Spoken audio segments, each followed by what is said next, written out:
এই উম্মত তো এক নেকি দিয়া জান্নাতে যাবে। কয় নেকি দিয়া? একটা নেকি দিয়া জান্নাতে যাবে এই উম্মত। অন্য উম্মতের কথা জানি না আমি, এই উম্মত এক নেকি দিয়া জান্নাতে যাবে। নবীর একটা আদর্শের কারণে জান্নাতে যাবে। সিরত মানি আদর্শ, আর এটা আমরা কদমে কদমে মুহতাজ।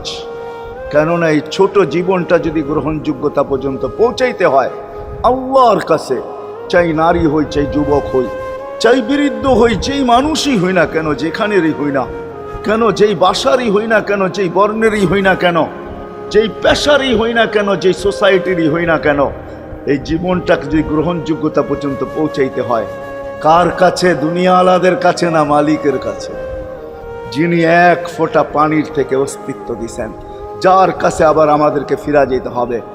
পালানের কোনো সুযোগ নাই। এই জন্যই কোরআন আমাদেরকে বোঝায় আইনাল মাফার।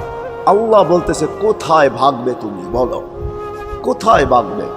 কবির কথাই সত্য, যদিও নাকি পালাও তুমি আকাশেতে লাগিয়ে সিঁড়ি, সিঁড়ি লাগাও যদি আকাশে চলে যাও, তো আল্লাহ বলে তোমার বাগার কোনো সুযোগ নাই। কেননা ইল্লা বিসুলতান, ওইখানেও আমার রাজত্ব, এইখানেও আমার রাজত্ব, ডাইনো আমার রাজত্ব, বামে আগে পিছে উপরে নিচে সর্বত্র আমার রাজত্ব। আমার রাজত্বের বাহিরে যাওয়ার ক্ষমতা তোমাদের নাই।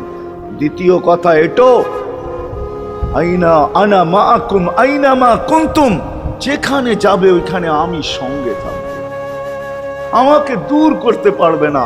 যদি করো তাহলে তুমি থাকবে না, তোমার অস্তিত্বই থাকবে না। কেন আমাদের ভিতরে আল্লাহ নাই বটে, কিন্তু আল্লাহর একটা পাওয়ার আছে যেটাকে রূহ বলে। কুলির রূহ মিন আমরি রব্বি, আল্লাহর একটা পাওয়ার, একটা সিফত, সবচেয়ে শক্তিশালী পাওয়ার যেটা, ওটা আমাদের ভিতরে আল্লাহ ঢুকায় রাখছেন, যেটাকে আমরা রূহ বলি।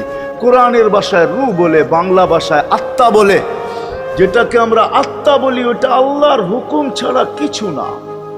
আল্লাহ বলে ওটা মনে করে নাও আমি তোমার ভিতরে আছি, কেন এটা আমারই জিনিস।